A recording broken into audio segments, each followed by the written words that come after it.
चलिए, उसी से रबी टेस्ट से रिलेटेड हम लोग देखेंगे लॉगरिथमिक टेस्ट। ठीक है, ये भी बहुत टफ नहीं है, बहुत आसान है।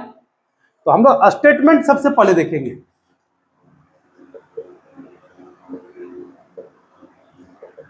तो लॉगरिथमिक टेस्ट का स्टेटमेंट क्या कहता है कि if summation of u n be a series of a positive term, अगर पॉजिटिव टर्म का अगर यह सीरीज है, ठीक है, देन पहला नंबर समेशन ऑफ यूएन माने सीरीज क्या होगा, कन्वर्जेंट। कन्वर्जेंट कब होगा, limit n tends to infinity. अब यहां पे हम लोग क्या लेंगे, लोग लेंगे। ठीक है, लोग कितना ले लेंगे, इधर n log un by un plus one, कितना हो गया, n log un by un plus one. अगर इसका वैल्यू ग्रेटर देन 1 हुआ तो क्या होगा, कन्वर्जेंट होगा। Second number series un is divergent. Divergent कब होगा, अगर limit n tends to infinity n log un by un plus one less than 1। और तीसरा में क्या होगा, test fail if limit n tends to infinity n log un by un plus one equal to 1। अगर एक के बराबर हुआ तो टेस्ट फेल कर। तो प्रोसेस हम लोग को वही करना है इसमें प्रूफ में। अब प्रूफ में क्या करेंगे हम लोग,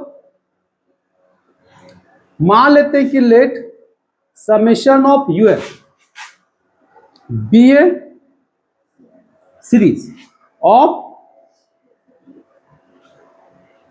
पॉजिटिव, ठीक है, and summation of v n equal to 1 by n के पावर पी। कैसा सीरीज है, बी एन एक्जेलोरी सीरीज। अब यहां पे चर्चा करेंगे, हियर वी एन बराबर कितना, 1 बाय एन के power p and v n plus one का वैल्यू क्या हो जाएगा,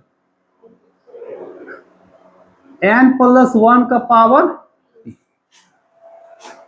अब हम लोग क्या लिखे थे, वी नो दैट, हम लोग जानते हैं क्या कि summation of v n is convergent और डाइवर्जेंट अकॉर्डिंग एज। अगर p का वैल्यू 1 से बड़ा रहा तो कन्वर्जेंट, 1 से छोटा रहा तो डाइवर्जेंट। यहां तक क्लियर है। हम लोग आगे बढ़ेंगे, इसको तो यहां टर्म लिखा हुआ है,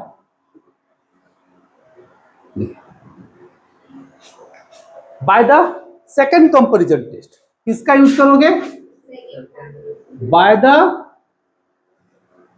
सेकेंड कंपैरिजन टेस्ट। तो सेकेंड कंपैरिजन टेस्ट क्या कहता है कि summation of u n is convergent और डाइवर्जेंट अकॉर्डिंग एज।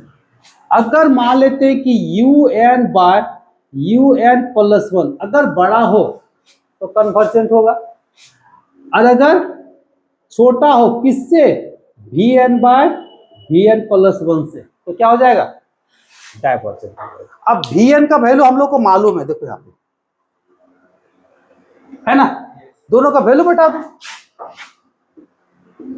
कितना, तो n plus one by n का पावर कितना होगा, पी। स्टेटमेंट में देखो, पहले इसको तोड़ लेते हैं, 1 प्लस वन बाय एन का पावर क्या होगा, पी। अब देखो स्टेटमेंट के अनुसार काम करेंगे, यू बट्टा यू एन प्लस वन के बाद कौन है, लोग। तो हम लोग यहां पर भी क्या लगाएंगे, लोग लगाएंगे। क्या लगाएंगे, लोग u n by u n plus one greater than, तो लोग लगाएंगे तो पी आगे हो जाएगा, क्या हो जाएगा लोग 1+1/n। अब यहाँ पे लोग वाला फॉर्मूला याद होगा, है कि भूल गया? लोग 1 प्लस एक्स का एक्सपेंशन क्या होता है, x minus x square by 2 plus x cube by 3 minus dot dot dot dot कहाँ तक, इनफिनिटी तक। इसी का यूज हम लोग करेंगे यहाँ पे। ग्रेटर देन लेस देन, तो कितना लिखोगे, पहले एक्स, एक्स का वैल्यू कितना 1/n, एक्स के जगह पे कौन है 1/n, फिर माइनस क्या लिखोगे 1/n स्क्वायर इंटू 2 प्लस यानी कि 3 इंटू एन क्यू, ज्यादा दूर तक नहीं जाना। अब इसमें देखो n कॉमन आया, n कॉमन इधर आ जाएगा ना, सब में n है, कॉमन आके इधर आ जाएगा। ग्रेटर देन लेस देन क्या बचा p 1 माइनस 2n स्क्वायर, 3 यहाँ n होगा n square dot dot dot. अब क्या है लिमिट है, क्या करेंगे अब लिमिट ले लेंगे ना, चलो limit n tends to infinity and log u n by u n plus one greater than less than क्या बचेगा p, बाकी सब। अब जब यहाँ p बचा तो p के अकॉर्डिंग हम लोग क्या जानते हैं, कन्वर्जन और डाइवर्जन। तो therefore limit n tends to infinity and log u n by u n plus one greater than less than, और अगर 1 हो जाएगा तो फेल हो जाएगा। अब यह लिख देना है if limit n tends to infinity and log u n plus one का वैल्यू अगर 1 आ गया, इसका मतलब टेस्ट फेल। क्यों? क्योंकि इसमें दो रिजल्ट देता है, कन्वर्जेंट भी हो सकता है डाइवर्जेंट भी हो सकता है, हेंस द थ्योरम। खत्म हो गया।